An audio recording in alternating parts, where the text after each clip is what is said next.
অনেকদিন ধরে একটা কথা শুনতে শুনতে আজ হচ্ছে আমি সেটা রান্না করেই ফেললাম। কাঁচামরিচ দিয়ে হচ্ছে মাংস রান্না করলাম, মানে চিকেন রান্না করলাম আর কি। আমার হাজবেন্ড হচ্ছে সবসময় একটা কথা বলে, মানে একটা কথা মানে হচ্ছে আমি যখন চিকেন রান্না করি তখন বলে যে ওর অফিসের বাবুর্চিরা হচ্ছে নাকি কাঁচামরিচ দিয়ে চিকেন রান্না করে, ওটা নাকি খেতে অনেক ভালো হয়। তো আমি সাধারণত অন্যান্য তরকারি বা হচ্ছে যে কোনো কিছু ভাজিটা যেগুলো সব কাঁচামরিচ দিয়েই করি, শুধু মাংস যেদিন রান্না করি সেই দিন হচ্ছে আমি শুকনো মরিচটা ব্যবহার করি। তো আমার হাজবেন্ড বলে কি যে যেদিন চিকেন রান্না করি সেদিন আমাকে বলে তুমি চিকেন হচ্ছে কাঁচামরিচ দিয়ে রান্না করতে পারো না, অফিসে কি সুন্দর কাঁচামরিচ দিয়ে রান্না করে, আমার তো ভালোই লাগে খেতে। তো ও সবসময় বলে, ওইভাবে একটা গায়ে লাগাইনি। তো আজ হচ্ছে সকালের দিকে ভর্তা ভাত রান্না করেছিলাম, টমেটো দিয়ে টক রান্না করেছিলাম। তো হচ্ছে ভেবেছিলাম সন্ধ্যার দিকে কিছু একটা রান্না করব, আর গ্যাসও হচ্ছে ছিল না আমার এখানে। কিছুদিন যাবত আবার গ্যাসের এত পরিমাণে প্রবলেম হচ্ছে, মানে একদম লো জলে চুলা, মানে কিছু রান্না করা যায় না, আর রান্না করলেও অনেক টাইম লাগে আর খেতেও ভালো হয় না। এই জন্য হালকা পাতলা কিছু একটা করি, আবার হচ্ছে এই কিছুদিন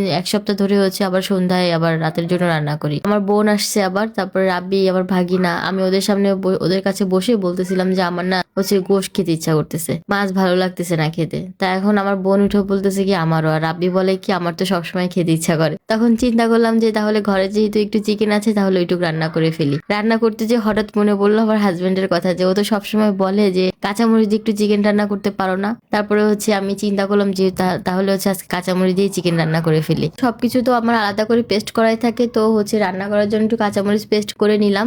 আর আমি চিকেনটাকে হচ্ছে হাতে মেখে তারপরে বসিয়ে দিয়েছি, সব মশলা দিয়েছি, সাথে 2টা আলুও দিয়েছি। এবার হচ্ছে সামান্য একটু হাত ধোয়া পানি দিয়ে আমি হচ্ছে চিকেনটাকে বসিয়ে দিয়েছিলাম। তারপরে ভালো মতো কষিয়ে নিয়েছি। কষিয়ে তারপর যেহেতু ব্রয়লার চিকেন রান্না করতে বেশি একটা সময় লাগবে না বা বেশি পানি দিতেও হবে না, ভালো মতো কষিয়ে তারপরে এর মধ্যে ঝোলের পানিটা দিয়ে দিলাম। বেশি ঝোল রাখবো না, একটু মাখা মাখা থাকবে। ঝালটা একটু কমই দিই সাধারণত, যেহেতু আমার মেয়ে খায়, ও আবার অনেক বেশি ঝাল খেতে পারে না। আমরা তরকারি তো অনেক কম ঝাল খাই। শুকনো মরিচ দিয়ে রান্না না করা, শুধু কালারটাই হচ্ছে একটু মানে লাল কালারটা, যে সুন্দর একটা কালার আছে না লাল লাল, ওই কালারটা হয়নি। কিন্তু কাঁচামরিচের এই কালারটাও আমার কাছে খারাপ লাগেনি, আর খেতে মাসাল্লাহ ভালোই হয়েছিল। আমার হাজবেন্ড তো বেশ মানে খেয়েও বেশ প্রশংসা করেছে যে চিকেন রান্না নাকি অনেক ভালো হয়েছে। যার জন্য রান্না করেছি সে যেহেতু প্রশংসা করেছে, তার মানে আমার রান্না করা সার্থক। আপনারা কি কেউ কাঁচামরিচ দিয়ে চিকেন রান্না অনেক আগে একবার খেয়েছিলাম, তখন হচ্ছে আমি কলেজে পড়ি। এক আপু হচ্ছে মেসে থাকতাম আমি, এক আপু হচ্ছে রান্না করেছিল। তখন একবার ওই যে প্রথম খেয়েছিলাম, আর এই যে সেকেন্ড টাইম হচ্ছে আমি রান্না করলাম।